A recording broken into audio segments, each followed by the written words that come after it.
selamat sore. Hari ini hari Rabu, kita akan membahas konten tentang bisnis dan sales. Jadi seperti biasa, ini adalah program 3S. Di hari Senin yang lalu, kita sudah membahas tentang topik Monday Spirit. Nah, di kesempatan hari ini, di hari Rabu, kita akan bahas tentang Wednesday Solution. Jadi topiknya lebih spesifik untuk sales, di mana Anda sebagai seorang tenaga pemasar, yang Anda lakukan adalah berusaha menjadi solusi bagi klien, bagi pelanggan, bagi customer, ataupun bagi nasabah Anda. Nah, kemudian nanti besok hari Jumat, kita akan ketemu kembali dalam acara Friday Success. Nah, di hari Jumat, kita akan membahas tentang topik-topik yang berkaitan dengan kepemimpinan. Bagaimana Anda melengkapi kompetensi kepemimpinan Anda, sekaligus juga Anda menjadikan tim Anda sukses sama seperti Anda. Nah, jadi teman-teman, kita live hari ini di Facebook Live, dan sekaligus juga kita live di IG Live, teman-teman. Jadi silakan, durasi kita kurang lebih sekitar 30 menit ke depan. Nah, kita akan membahas, jadi kurang lebih sekitar 20 menit sampai 25 menit. Saya akan sharingkan konten tentang sales hari ini, dan selebihnya kita bisa berdiskusi. Jadi buat teman-teman, silakan Anda boleh chatting, Anda boleh tuliskan pertanyaan Anda, dan nanti setelah selesai sesi presentasi atau sesi sharing, kita akan berdiskusi satu sama yang lain. Dan saya akan berusaha mencarikan jawaban atas pertanyaan-pertanyaan Anda. Terima kasih sudah bergabung dengan kita, Pak Andri, Bu Herlin. Bu Herlin ini sepertinya teman di asuransi di Medan, kalau tidak salah. Pak Denny sepertinya dari Makassar nih, di Sorowako. Selamat bergabung Pak Denny, ya. Kemudian di IG Live ada Pak Edi Mak. Halo Pak Edi Mak. Pak Edi Mak ini juga salah satu leader di asuransi. Kemudian ada Pak Edi. Kemudian ada Ron Bread and Wine bergabung. Halo Ron Bread and Wine, selamat bergabung. Kurang lebih ya, ada juga Ibu Mei Angkasa. Halo Bu Mei, selamat bergabung. Dan hari ini topik kita adalah topik tentang sales, ya. Jadi bagi yang baru bergabung, teman-teman yang baru bergabung, ada Pak Edi. Halo Pak Edi, terima kasih sudah bergabung. Ya, Bu Mei, ya, terima kasih sudah bergabung. Jadi topik kita hari ini, bagi yang baru bergabung, topik kita adalah, kita akan bahas tentang 3S. Hari Senin kita akan bahas tentang topik-topik spirit atau topik-topik berkaitan dengan motivasi. Hari Rabu, hari ini, kita akan bahas berkaitan dengan solution. Jadi topiknya lebih kepada sales, bagaimana kita bisa menjadi solusi bagi pelanggan, bagi klien, bagi customer kita. Kemudian nanti besok hari Jumat, ada lagi satu sesi Friday Success. Lengkapi kompetensi diri kita dengan kompetensi-kompetensi kepemimpinan yang efektif, sekaligus juga kita menjadikan tim kita sukses seperti kita. Itu ya. Halo yang sudah bergabung, Bu Sisa, Bu Rasya, Pak Teten. Halo Pak Teten, akhirnya kita ketemu online. Dari kemarin kita mau ketemu offline, tidak ketemu, kita bertemu online. Ya. Pak Broto, halo Pak Broto, selamat bergabung. Ya, Pak Broto ini salah satu penulis berkaitan dengan olahraga yang sangat terkenal. Ya, Pak Cantana Jusman, selamat bergabung. Bu Chandra Dewi, selamat bergabung. Ya, selamat pagi, semangat pagi, Bu Herlin. Baik teman-teman, kalau kita sudah siap tanpa membuang-buang waktu, hari ini saya ambilkan dari koleksi buku saya. Ya. Kalau kemarin hari Senin itu kita bahasnya tentang The Energy Bus, buku karangan John Gordon. Nah, hari ini karena topiknya sales, seperti teman-teman sudah lihat, ya, ini dari koleksi buku saya, Joe Girard. Ya, dan pastinya kalau teman-teman sales pasti tahu siapa itu Joe Girard, seorang sales legendaris, ya, satu-satunya yang tercatat di buku Guinness Book of Record sepanjang sejarah, berhasil menjual selama 15 tahun karirnya di dunia penjualan otomotif khususnya, beliau berhasil menjual 13.001 unit otomotif. Jadi bukan jualnya fleet atau bukan jualnya ke korporasi, tapi jualnya satu persatu. Nah, karena itulah, karena keberhasilan beliau, sehingga beliau dinobatkan sebagai sales The Guinness Book of Record. Jadi sampai sekarang belum ada yang mengalahkan rekor beliau. Ya, nah, jadi kalau teman-teman bisa lihat, nah di sini Joe Girard 13 aturan penting dalam penjualan. Jadi hari ini topik atau tema kita adalah Joe Girard's Rules. Ya, aturannya Joe Girard ada 13, tapi teman-teman tidak usah khawatir karena waktunya hanya setengah jam. Saya tidak akan bahas semua. Saya akan bagi jadi 2 sesi. Sesi kali ini adalah sesi pada saat Joe Girard sebelum berinteraksi dengan pelanggan, atau dengan kata lain persiapannya Joe Girard seperti apa. Kemudian nanti di minggu depan saya akan bahas bagaimana Joe Girard berinteraksi dengan pelanggannya. Ya, oke, baik. Bapak Ibu, saya bacakan sebentar karena ini pas kemarin saya lagi cari-cari di koleksi buku saya ketika membaca buku ini saya heran karena beliau mengatakan seperti ini. Joe Girard tidak menguak rahasia apapun dalam buku ini.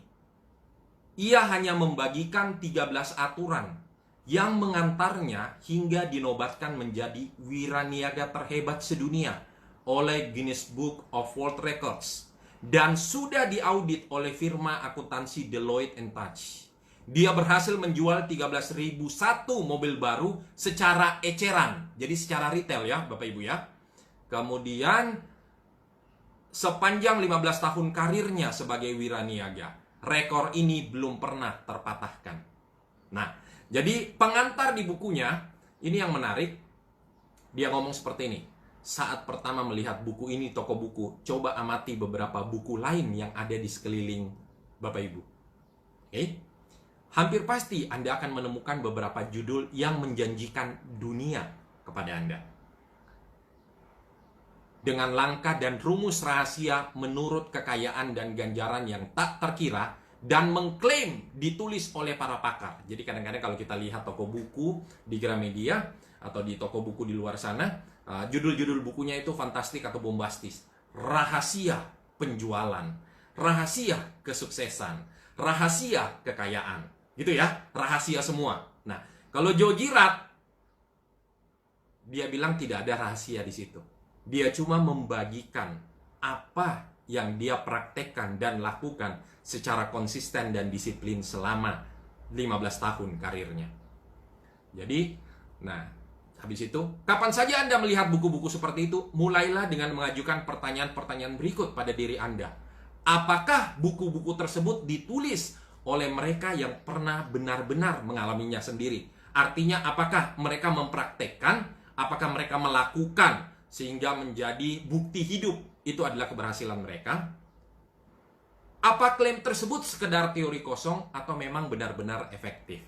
Nah, itu mungkin boleh jadi renungan buat kita semua ketika kita melihat sebuah buku dan lihat ini kira-kira penulisnya ini apakah sekedar teori belaka atau sudah memang benar-benar dia praktekkan. Nah, kali ini benar-benar 13 rules tadi sudah dipraktekkan secara konsisten oleh si Joe Girard yang menghantarkan beliau menjadi sales nomor 1, sales legenda yang tercatat di Guinness Book of Record. Oke. Selamat bergabung teman-teman yang baru bergabung. Ada Alit, ada Bro Robin, selamat bergabung ya. Kemudian Bu Rita Chandra, halo Bu Rita Chandra. Kemudian ada Mas Jajak, halo Mas Jajak, selamat bergabung ya. Oke, teman-teman saya lihat sebentar. Oke, yuk mari kita bahas ya. Hari ini saya sudah persiapkan buat teman-teman. Jadi nanti kalau teman-teman ada pertanyaan silakan di chat aja ya. Karena di sini kita nggak bisa berinteraksi langsung. Tapi silakan teman-teman chat. Nanti saya akan baca pertanyaan-pertanyaan teman-teman dan saya akan bantu carikan jawabannya untuk Anda. Oke, nah hari ini saya sudah persiapkan untuk Anda teman-teman. Jadi kita bagi tahapannya, tahapan persiapan dan tahapan ketika si Joe Girard ini berinteraksi dengan pelanggan. Nah, jadi ketika di tahap persiapan, nanti kalau yang minggu depan kita akan bahas tentang bagaimana cara dia ketika berinteraksi dengan pelanggan. Pastinya menarik. Oke, nah ini kita ngomong dulu tentang persiapan. Yang pertama, jadi di tahap persiapan ini ada 4 hal yang disampaikan harus dipersiapkan oleh si Jojirat. Halo Bu Rita, ya selamat bergabung. Bu Dayu dari Bali, selamat bergabung Bu Dayu. Sepertinya bawa banyak timnya hari ini Bu Dayu. Ya, selamat bergabung. Oke, jadi persiapannya ada 4 tahapan yang menurut Jojirat dipersiapkan oleh beliau.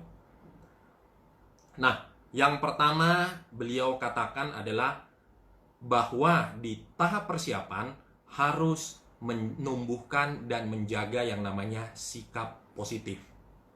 Nah, kalau ditanya teman-teman nanya, Coach, sikap positif itu yang seperti apa sih? Sebagai seorang tenaga penjual atau tenaga pemasar, seorang agent, sikap yang positif itu yang seperti apa sih? Nah, jadi di sini Jojirat mengatakan di bukunya, sambil saya bacakan buat teman-teman. Ya, Jojirat mengatakan, nah teman-teman, waktu zamannya saya, jadi Jojirat itu waktu tahun 1970-an di Detroit, ya. Tahun 1970-an, tahun 73 atau 74 itu ada embargo minyak yang menyebabkan mereka susah untuk menjual mobil. Nah, jadi Jojirat katakan, menjaga sikap positif yang seperti ini. Produsen dalam negeri masih sering mengalami masalah kualitas. Jadi yang dimaksudkan adalah produsen mobil di Amerika. Kemudian, halo Bro Erwin Tandiawan, selamat bergabung ya. Bro Erwin Tandiawan ini owner dealer otomotif di daerah Indonesia Timur, ya, rajanya di sana.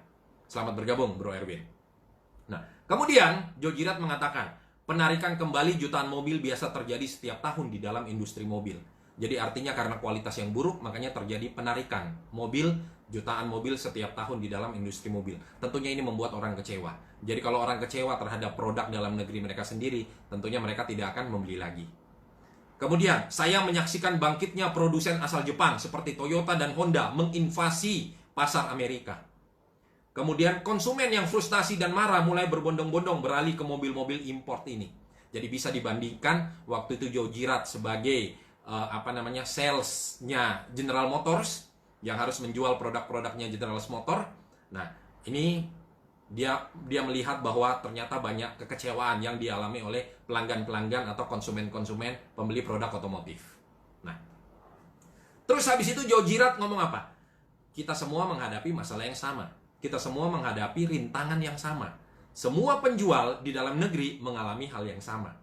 Cuma apa yang membedakan saya dengan mereka? Nah, ini Jojirat bahas di sini nih. Apa yang membedakan saya dengan mereka? Nah, ini. Saya hanya perlu menekan pedal gas sedikit lebih keras dan menyalakan mesin sikap saya dengan bensin yang ibu saya isikan saat saya masih kanak-kanak. Nah, jadi maksudnya apa? Dia berusaha lebih keras dibandingkan tenaga penjual atau tenaga pemasar lainnya. Jadi, saya melakukan panggilan telepon lebih banyak untuk mengimbangi pasar yang melambat. Nah, jadi salah satu cara dia menjaga sikap, memelihara sikap positifnya adalah dia melakukan itu lebih dibanding yang lain. Terus 2, dia katakan, saya menindaklanjuti kontak dengan lebih serius. Terus dia katakan lagi, saya memperbanyak jumlah surat langsung yang saya kirim. Jadi waktu tahun 1970-an belum seperti sekarang email sana-sini, nah tapi surat langsung. Ya, yang bahkan mungkin harus ditulis tangan oleh yang bersangkutan. Kemudian, saya memperluas kontak dengan bank setempat untuk mencoba dan memperoleh syarat kredit yang lebih baik. Nah, jadi teman-teman, Bapak Ibu bisa lihat bahwa itu yang dilakukan Jojirat, dia menjaga sikap positifnya dengan cara seperti itu. Dia melakukan apa yang harusnya dia lakukan sedikit lebih. Dia menekan pedal gasnya sedikit lebih dalam dibanding yang lainnya. Ya, selamat bergabung MC Rongki, Pak Abrianto dari Pontianak, Pak Julius, selamat bergabung ya. Hari ini kita bahas tentang aturannya Jojirat mempersiapkan dirinya sebelum bertransaksi dengan pelanggannya. Ya. Bu Ida selamat datang. Yes, Pak Denny, Pak Jaki Chiang, Bu Tari, Pak Andi Winoto selamat bergabung, ya. Nah, itu. Jadi itu adalah sikap positif, ya. Kemudian habis itu dikatakan lagi oleh si Jojirat bahwa bagaimana cara menjaga sikap positif. Yang pertama dia katakan adalah yang berada dalam kontrol atau diri Anda. Jadi bukan fokus pada hal-hal di luar sana yang berada di luar kontrol kita. Kemudian dia katakan lagi, jadilah problem solver. Kemudian dia katakan lagi, buat orang itu merasa positif. Jadi ketika nanti, ini tipsnya nanti ketika berinteraksi, buat orang itu merasa berharga, buat orang itu merasa diapresiasi, buat orang itu merasa positif. Ya, itu nanti kita bahas. Kemudian pastinya bagaimana menjaga sikap positif, menjauh dari orang-orang yang negatif. Ya, nah dia katakan lagi, dia berikan contoh lagi, contoh sikap positif di medan pertempuran. Ya, nah ini saya ambilkan, saya kutip aja dari yang beliau sampaikan, sikap positif di medan pertempuran. Nah, dia berikan contoh Muhammad Ali sama Joe Louis, petinju. Ya. Nah, saya selalu terpesona dengan dua orang petinju juara dunia kelas berat, Muhammad Ali dan Joe Louis, untuk alasan yang berbeda. Meski puncak kejayaan mereka sudah berakhir beberapa dasar-wasar yang lalu, dua orang ini secara khusus saya ceritakan kepada Anda karena gaya mereka yang berbeda sangat besar pengaruhnya terhadap si Joe Girard. Jadi si Joe Girard ini menjadikan si Muhammad Ali dan Joe Louis ini sebagai contoh teladan atau panutan, ya, secara pribadi, dan menunjukkan poin penting yang harus Anda pahami. Jadi dia katakan, Ali petinju hebat. Jika Anda tanya dia siapa yang lebih hebat, jawabnya adalah saya yang paling hebat. Bapak Ibu ingat kan, kalau Muhammad Ali itu dia selalu ngomong I'm the greatest, saya yang paling hebat. Nah, Ali punya segalanya. Ia dapat memukul, ia dapat menari Ali shuffle, dan menjatuhkan musuhnya kapan saja ia mau.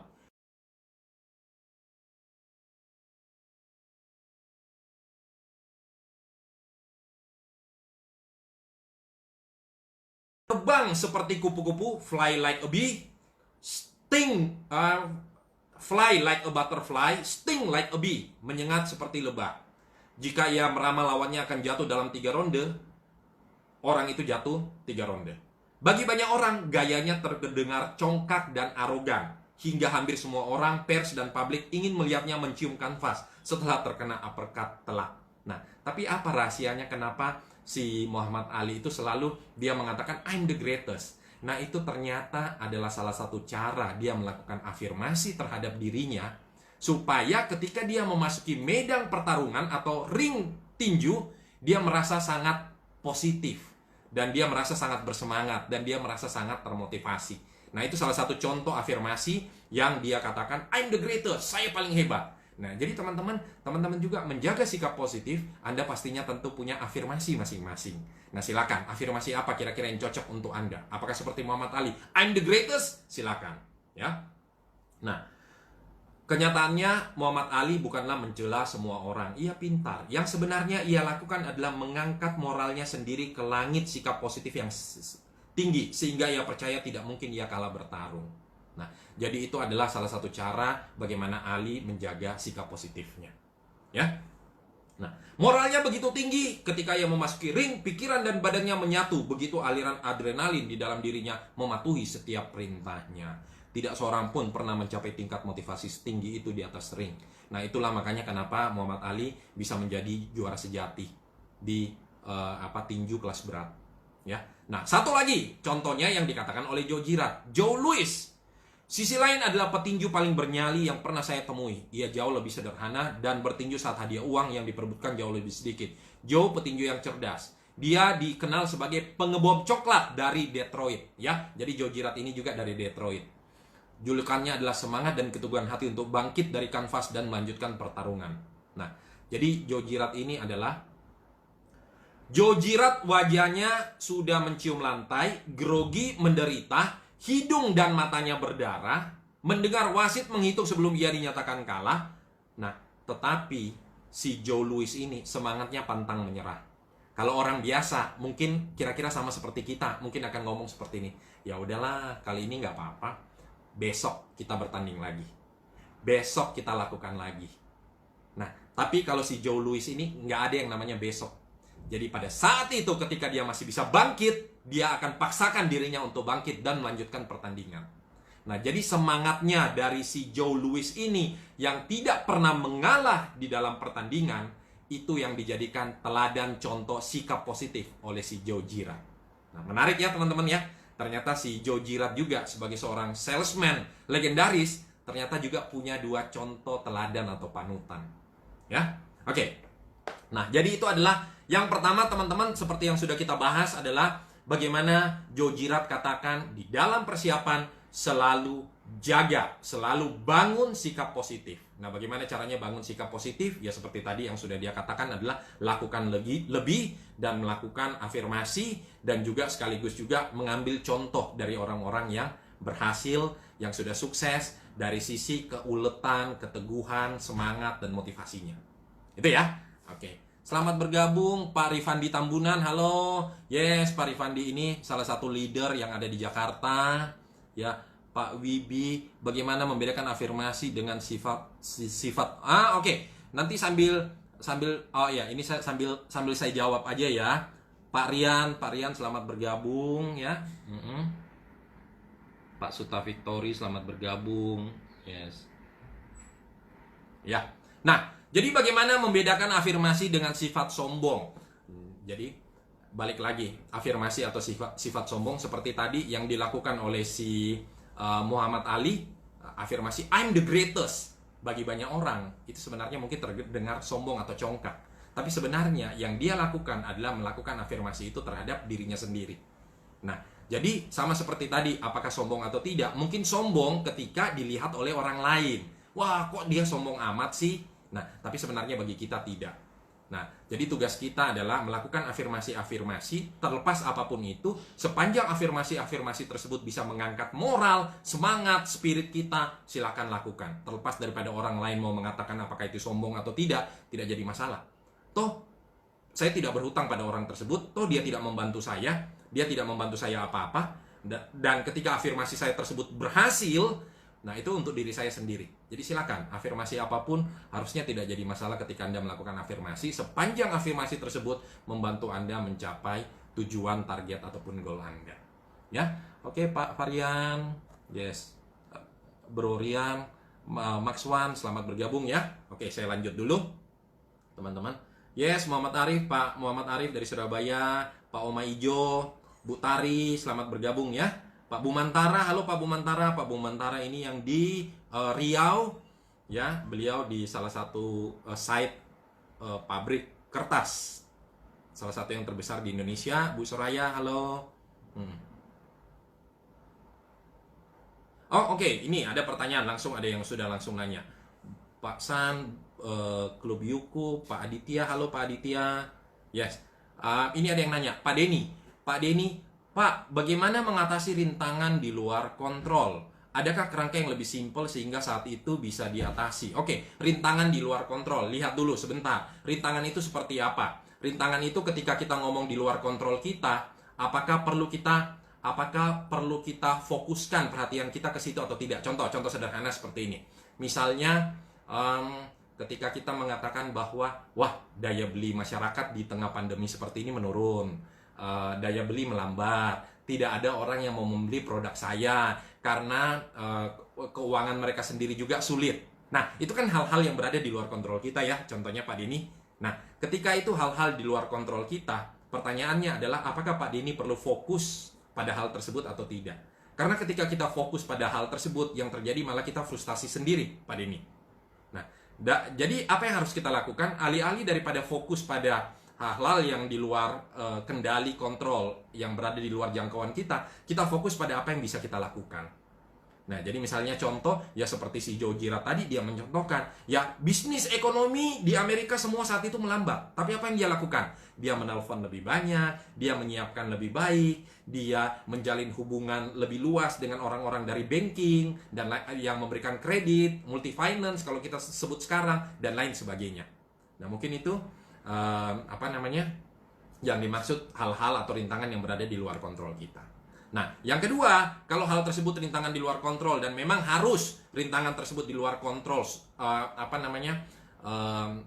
di luar kontrol sumber daya atau kemampuan kita bisa melakukan, salah satu yang terbaik adalah kita belajar kan. Dengan kita belajar sebenarnya kita memperluas wawasan dan kita mengupgrade kompetensi-kompetensi kita. Nah, dengan harapannya dengan terus belajar, terus mengupgrade diri, itu bisa membantu mengatasi rintangan-rintangan yang pada awalnya berada di luar kontrol kita. Semoga itu bisa membantu menjawab, Pak Denny. Oke, nanti kalau itu boleh nanya lagi ya. Bro Ferdi yang dari Bandung sepertinya, sahabat saya dari Bandung. Bu Farah selamat bergabung, Bro Heli selamat bergabung. Oke, kita lanjut dulu ya. Oke, terus poin yang kedua berkaitan dengan persiapan yang dikatakan oleh si Joe Girard. Dia ngomong tata hidup Anda, ya. Jadi dia ngomong tata hidup Anda. Maksudnya artinya apa? Nah, maksudnya adalah ketika saya di tempat kerja, saya benar-benar sangat siap untuk bekerja, ya.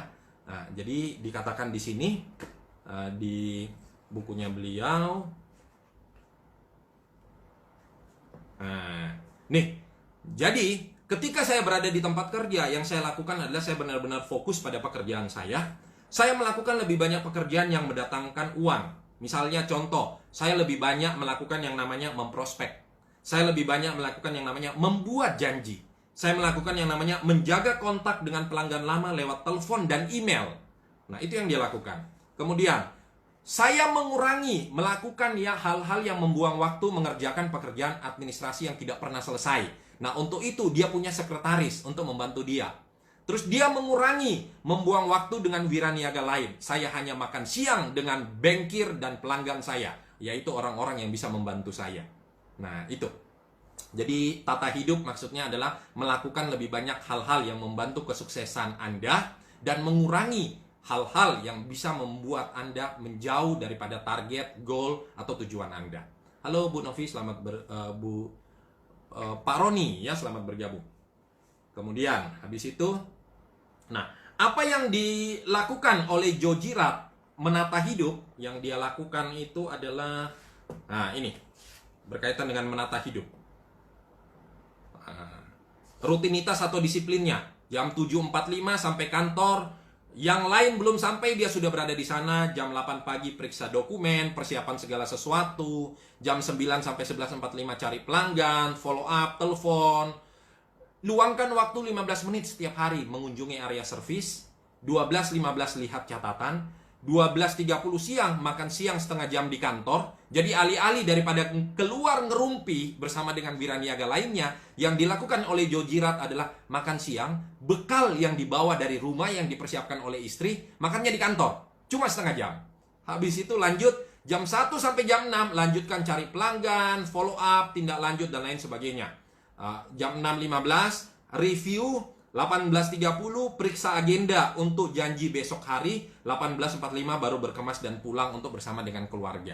Nah, jadi maksudnya adalah Bapak Ibu, sebagai seorang sales, yang saya tangkap dari apa yang dikatakan oleh Joe Girard ini adalah lihat kembali hal-hal produktif, hal-hal prioritas yang Anda lakukan di dalam rutinitas Anda setiap hari. Apakah itu membuat Anda mendekati goal Anda, atau malah membuat goal Anda membuat Anda menjauhi goal Anda. Nah, jadi tata kembali hidup Bapak Ibu. Ya, lihat kembali aktivitas-aktivitasnya. Ya, karena secara statistik kalau tidak salah di sini dikatakan bahwa ternyata dari sebuah penelitian University of Michigan, dia mengatakan bahwa dari satu hari sebenarnya waktu kerja yang dipakai produktif itu cuma setengah hari. Nah, jadi kalau dirunut dalam 1 tahun, ternyata waktu produktif untuk bekerja itu cuma 3 bulan. Nah, 9 bulan sisanya terbuang sia-sia. Kita sosialisasi, kita ngobrol, kita melakukan hal lain, dan lain sebagainya. Tidak benar-benar produktif. Nah, jadi sayang sekali. Jadi yang dimaksudkan, yang dikatakan oleh Joe Girard itu adalah lihat kembali prioritas atau aktivitas yang Anda lakukan setiap harinya. Oke, saya lanjut dulu ya. Hai Pak, yes, Pak Roni, silakan, selamat bergabung. Selamat sore Pak Hendi Hermanto, selamat bergabung ya. Oke.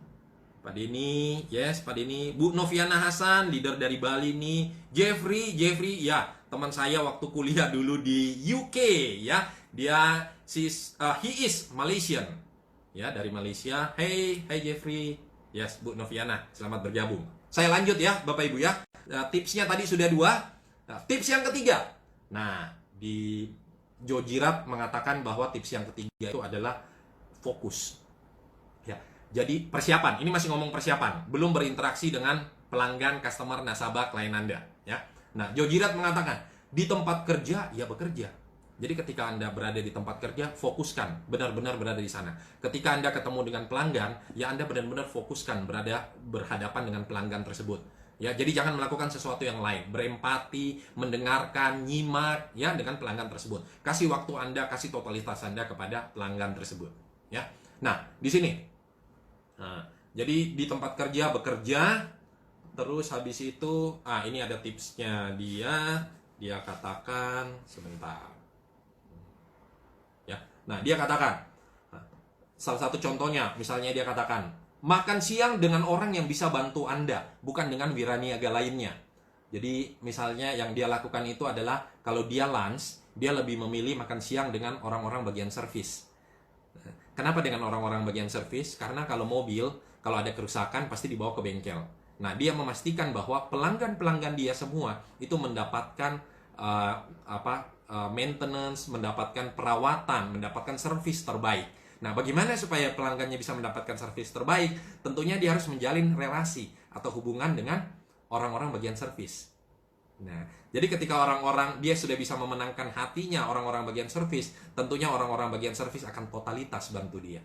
Nah, contoh lain, kalau misalnya Anda teman-teman bagian Anda profesinya adalah sebagai di insurance, nah, misalnya contohnya Anda bisa lebih banyak jalin daripada alih-alih makan siang dengan sesama tenaga penjual, Anda bisa misalnya dengan si underwriter, kemudian dengan bagian klaim, sehingga bisa membantu Anda lebih mudah untuk proses klaim dan lain sebagainya.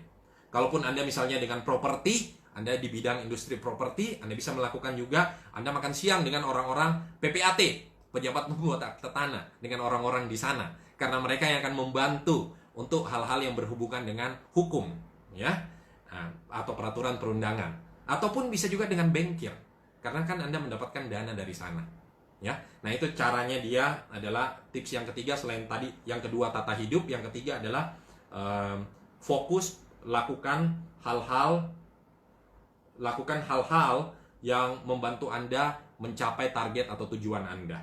Ya, jadi benar-benar kayak ketika di tempat kerja bekerjalah.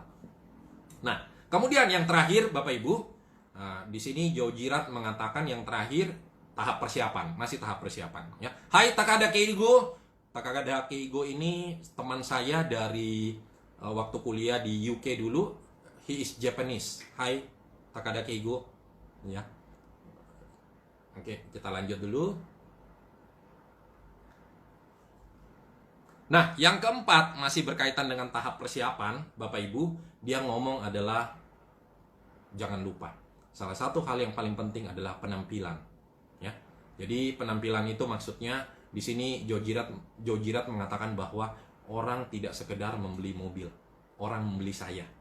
Nah, jadi sama juga seperti Bapak Ibu, orang tidak sekedar membeli produk asuransi, orang tidak membeli polis, orang tidak membeli properti Bapak Ibu, tetapi orang membeli Anda. Nah, itu yang membedakan Joe Girard dengan tenaga pemasar lainnya. Jadi dia katakan bahwa orang tidak sekedar membeli mobil, orang membeli saya. Saya caring, saya dengarkan, saya fokus, saya perhatian, saya berikan solusi yang terbaik buat mereka, dan lain sebagainya. Orang membeli saya.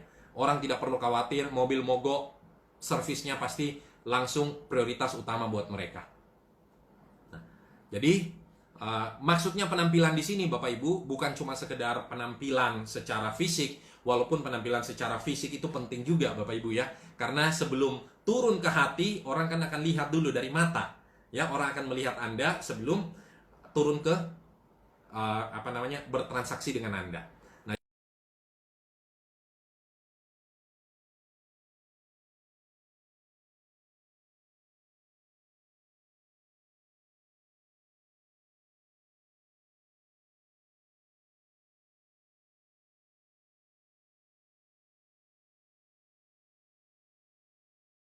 apakah Anda orangnya percaya diri, atau apakah Anda orangnya hangat, Anda orangnya perhatian. Nah, itu membedakan. Ya, jadi tahap persiapan adalah sebelum Anda ketemu dengan klien, nasabah, pelanggan Anda, persiapkan secara penampilan, baik penampilan fisik Anda ataupun penampilan mental. Jadi secara mental bagaimana, apakah Anda hangat, perhatian, caring, peduli, antusias, energik atau tidak, Bapak Ibu. Ya. Itu. Terus habis itu beberapa poin-poin yang disampaikan di sini adalah ini menurut Joe Girard, ya. Menurut Joe Girard dia katakan, tolong please jangan merokok. Ya. Itu satu. Nomor 2, tolong ketika Anda berinteraksi dengan pelanggan Anda, itu jangan sambil mengunyah permen karet. Nah, ya. Terus habis itu dia katakan kalau pakai parfum jangan yang terlalu tajam, ya. Karena yang namanya indera penciuman, begitu dia orang mencium bau yang tidak nyaman atau bau yang menyengat, nah, itu bisa membuyarkan transaksi atau deal Anda. Jangan sampai hal-hal seperti itu hanya karena hal-hal sepele seperti itu akhirnya membuyarkan transaksi Anda. Lanjut. Jangan berucap kotor. Tidak ada no guyonan jorok. Jadi jangan sampai ada guyonan-guyonan jorok. Ya. Ceritanya sih pengen melucu, tapi ternyata melucunya yang menjurus, ya. Dan karena hal seperti itu transaksi jadi batal, ya. Jadi jangan hal-hal sepele seperti itu yang menurut Joe Girard itu adalah tolong diperhatikan jadi aturan atau panduannya, dan hal-hal tersebut jangan sampai menggagalkan transaksi Anda. Terus habis itu jangan sampai napas bau alkohol. Kemudian habis itu kalau pria no anting, ya katanya begitu. Kemudian habis itu, nah ini yang penting yang saya selalu ketika setiap kali meeting dengan klien, nasabah, pelanggan saya, Bapak Ibu, selalu saya mode handphone itu saya silent dan handphonenya saya balik, Bapak Ibu, ya. Atau kalau perlu dimatikan aja. Karena ketika Anda sedang berhadapan atau bertemu dengan nasabah, klien, pelanggan, customer Anda, berikan waktu Anda totalitas di situ, Bapak Ibu. Oke. Sama juga saat ini saya selama 30 menit ke depan totalitas waktu saya adalah bersama dengan Anda, Bapak Ibu. Ya, jadi hal-hal lain, tidak ada hal-hal lain yang bisa mengganggu fokus dan konsentrasi saya. Oke. Kemudian habis itu, ini yang penting Bapak Ibu, no late. Jadi jangan sampai terlambat.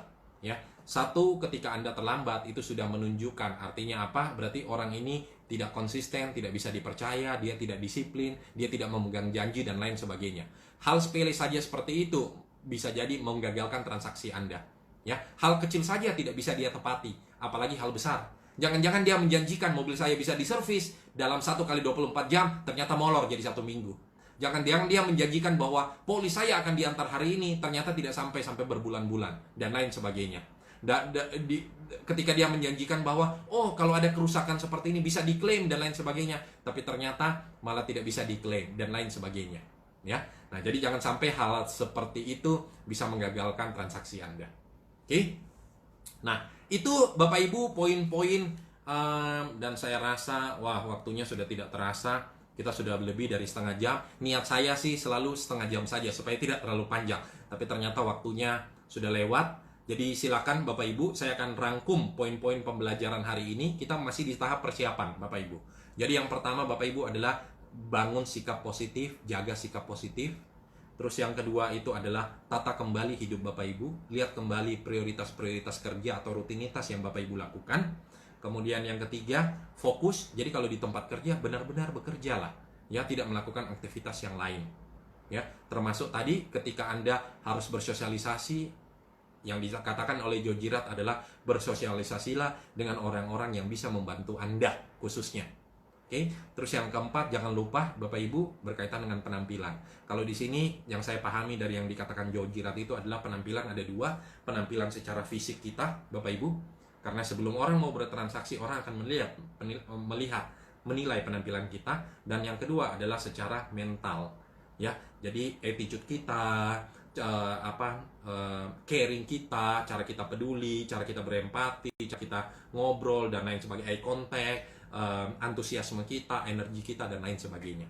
Itu ya Bapak Ibu ya. Jadi 4 poin hari ini. Semoga 4 poin ini bisa membantu Bapak Ibu mempersiapkan hal-hal yang harus Bapak Ibu persiapkan sebelum bertransaksi dengan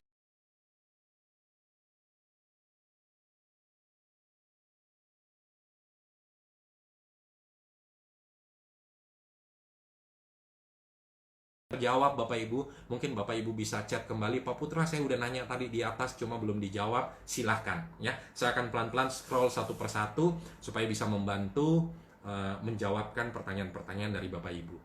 Oke, Bu Made, Pak Made, selamat bergabung. Mas Eko dari Balikpapan, selamat bergabung ya. Ya Jeffrey ya, if you want to talk, yes, just ask now. This topic today related to sales, ya. So if you want to ask now, okay? Don't just laugh at Facebook. Oke, saya lihat sebentar teman-teman yang di Ya, teman-teman yang baru bergabung, hari ini topik kita berkaitan dengan sales. Nanti hari Jumat, setiap Senin, Rabu, Jumat, kita akan ada sesi pertemuan seperti ini. Waktunya jam setengah 5 sampai jam 7. Topiknya kalau hari Senin berkaitan dengan motivasi, berkaitan dengan spirit, bagaimana lift up your optimism, spirit, antusiasme, energi, hari Senin. Kemudian hari Rabu itu adalah topik yang berkaitan hari ini, topik sales. Hari ini kebetulan saya ambil topiknya dari Joe Girard, ya, 13 aturannya penjualan Joe Girard. Saya tidak akan bahas semua, saya akan saya akan highlight saja beberapa yang penting dari setelah saya membaca ini, ya. Dan ngomong-ngomong, kalau Bapak Ibu merasa bahwa kayaknya bagus juga untuk memiliki buku ini, silakan Bapak Ibu cari buku ini, ya. Saya lupa waktu itu belinya di mana, karena ini dari kumpulan koleksi buku-buku saya, ya. Jadi selama kita pandemi COVID ini, saya akan siaran live terus seperti begini. Saya akan habiskan koleksi tumpukan buku-buku saya akan memaksa diri saya untuk baca dan sharingkan untuk Anda. Oke. Kemudian nanti kalau hari Jumat, nanti besok Jumat, topiknya adalah tentang leadership. Kita akan ngomong tentang bagaimana membangun kompetensi diri kita sebagai seorang leader, sekaligus juga bagaimana membuat tim Anda juga sukses, sama seperti Bapak Ibu yang sudah sebelumnya jadi seorang leader, ya. Dan mohon maaf Bapak Ibu, nanti untuk hari Jumat waktunya kita akan mundur sedikit ke pukul 5 sore, karena hari Jumat jam 3 sampai jam 5 sore saya ada kelas persuasi Bapak Ibu, ya. Kelas persuasi nanti Bapak Ibu kalau yang tertarik bisa lihat di Facebook Live atau di Facebook saya atau di IG saya, ada flyernya di situ. Kalau Anda tertarik silahkan ikut aja. Durasinya jam 3 sampai jam 5 sore, dan akan membahas bagaimana cara mempengaruhi orang, cara meyakinkan orang, cara membuat orang berkata ya kepada Anda. Kalau Anda rasa itu topik yang bagus, silakan ikuti, ya. Oke, itu akan terus seperti itu Senin, Rabu, Jumat. Oke. Saya akan lihat sebentar. Oke. Pak Heri, ya. Oke, selamat bergabung, baru bergabung. Yes, Pak, silakan. Kalau ada pertanyaan silakan Bapak Ibu di chat saja. Kalau tidak, harusnya semoga penjelasan hari ini. Oh, oke, nih ada. Yes, Robin, Bro Robin, terima kasih ya. Sukses selalu, Bro Robin, kalau tidak salah ada di Kalimantan. Nah, dia Upik, selamat bergabung, Bu Rusni, ya. Nah, ini afirmasi sebaiknya yang lengkap atau boleh singkat? Meditasi, ya, meditasi dulu atau afirmasi dulu. Yes, afirmasi kalau terlalu panjang susah dicerna, ya, susah dicerna oleh pikiran kita. Jadi kalau saran saya, afirmasi itu kira-kira sesuai dengan range kita berpikir, ya, kira-kira sekitar 5 kata, 5-7 kata itu sudah paling banyak, ya. 7 kata pun ketika Anda mau mengulang afirmasi tersebut, kadang-kadang Anda lupa kata-kata yang tepatnya apa, ya. Nah, jadi mungkin kira-kira sekitar 3 atau 5, yaitu misalnya contoh, saya melakukan afirmasi, saya mengizinkan diri saya sehat dan bahagia hari ini. Nah, mengizinkan sehat dan bahagia. Nah, itu kira-kira kata kuncinya 3 sampai 5 kata. Ya, afirmasi begitu. Jadi jangan terlalu panjang. Kalau terlalu panjang, kadang-kadang ketika kita mau mengulang kembali kita lupa, ya. Jadi itu, kemudian meditasi dulu atau afirmasi dulu, silakan, ya. Ada orang mengatakan meditasi dulu. Kenapa harus meditasi? Karena ketika meditasi sebenarnya kan Anda rileks, Anda santai, dan memang pada saat ketika Anda santai atau rileks tersebut, ya, lebih mudah untuk memasukkan afirmasi-afirmasi. Ya. Nah, jadi ada orang-orang kan yang seperti begitu kan. Jadi harus dia santai, rileks, baru masukkan afirmasi. Itu box. Ya, ada orang juga yang pasti bisa, saya bisa. Dengan mengulang seperti itu aja, orang itu tersebut bisa. Mana yang efektif buat Ibu? Silakan Ibu pakai. Ya, termasuk tadi, Ibu mana lebih panjang atau lebih pendek? Silakan. Lebih panjang atau lebih pendek? Mana yang bekerja untuk Ibu? Silakan pakai. Cuma kalau saya menyarankan jangan terlalu panjang, karena biasanya habis itu kita lupa apa yang mau kita afirmasi. Itu ya. Itu Bu, semoga bisa menjawab. Yes. Ya, kalau penampilan online Bapak Ibu, yes, pastinya dress, penampilan, ya, tergantung Anda sesuaikan konteksnya. Ya, dan kalau penampilan secara online, untungnya adalah Bapak Ibu tidak melihat kan saya memakai bawaan seperti apa. Heni Bu, ya Bu Heni, Pak Rama, selamat bergabung. Pak Philip, selamat bergabung. Kita sudah mau selesai nih, ya. Kalau enggak nanti hari Jumat, ya. Hari Jumat kita mulai jam 5 sore. Oke, saya lihat sebentar teman-teman yang ada di sini. Semoga menjawab ya, Bu Dayu, ya. Oke, saya jawab sebentar teman-teman yang ada di sini. Nah, gimana jika ada tim yang merasa kalau dia tidak punya, dia tidak punya jiwa jualan. Kalau ada tim yang merasa dia tidak punya jiwa jualan. Nah, ya itulah kadang-kadang ya bisa jadi persepsi orang bilang, oh kalau jualan itu harus pintar ngomong. Ya, sementara bisa jadi timnya Bapak itu dia tidak pintar ngomong, dia tidak jago ngomong, tapi dia jago mendengarkan. Nah, coba Bapak Ibu, beberapa teman-teman yang kalau di industri asuransi, ketika Anda jualan, sebenarnya bukan Anda yang banyak ngomong. Anda lebih banyak mendengarkan, Anda lebih banyak menyimak, kemudian Anda memberikan solusi yang terbaik. Nah, jadi bisa jadi persepsi-persepsi tersebut membuat, oh saya nggak bisa jago jualan, saya nggak ini. Nah, sebagai seorang leader, nanti bisa jadi kita bahas di hari Jumat, sebagai seorang leader, tinggal kita lihat saja, kita encourage saja. Namanya sales, kamu kan saya lihat, kamu itu jiwa empati, kamu mendengarkan, kamu caring, kamu peduli, itu sebenarnya sudah orang sales. Nah, tinggal ya nanti pelan-pelan, satu sudah encourage, yang kedua tinggal pelan-pelan lah dilatih. Bahwa sebagai seorang sales, kamu juga harus pintar menawarkan sedikit informasi. Nah, itu bisa dilatih. Setelah menawarkan informasi, berikutnya itu adalah bagaimana closingnya secara persuasif dan lain sebagainya. Ya, nah jadi itu pelan-pelan bisa dilatih. Karena tidak ada sales yang terlahir begitu dia keluar orok langsung jadi orang sales. Oh ini jadi sales handal, enggak. Yang namanya sales itu dilatih. Ya, jadi satu, pertama orang tersebut di-encourage, yang kedua tinggal dilatih. Ya, dan bisa jadi dia mengatakan dia tidak punya jiwa jualan, itu karena persepsi yang salah mengenai profesi sales. Ya, teman saya si Bro Deddy Budiman dengan komisi sales di komisi sales, itu silakan teman-teman bisa bergabung di situ. Nah, itu membantu teman-teman juga untuk mendapatkan pencerahan-pencerahan yang tepat tentang profesi sales. Ya, oke, semoga menjawab ya. Ron Bread and Wine. Oke. Yes. Oke. Suksma Budayu. Ya, baik teman-teman, waktunya sudah lewat ya. Janji saya hanya sampai jam 5. Semoga tidak mengganggu waktunya teman-teman. Semoga sesi kita hari ini, sesi khususnya topik sales, bisa membantu memberikan pencerahan kepada teman-teman yang sedang mencari jawaban, sedang mencari solusi bagaimana Anda bisa jadi problem solver yang baik untuk nasabah, untuk klien, untuk pelanggan, untuk customer Anda. Ya, akhir kata, semoga Anda enjoy, selamat menikmati. Kita ketemu lagi hari Jumat. Hari Jumat mohon maaf kita mundur sedikit, waktunya nanti kita mulai jam 5 sore ya. Dan untuk teman-teman, salam 3S, Spirit, Solution, dan Sukses. Sukses selalu buat teman-teman. Sampai berjumpa di puncak kesuksesan kita masing-masing. Dan terutama di situasi seperti ini, selalu pesan saya yang terakhir adalah stay safe, stay healthy. Dan jangan lupa harus terus bahagia. Oke? Terima kasih teman-teman. Terima kasih.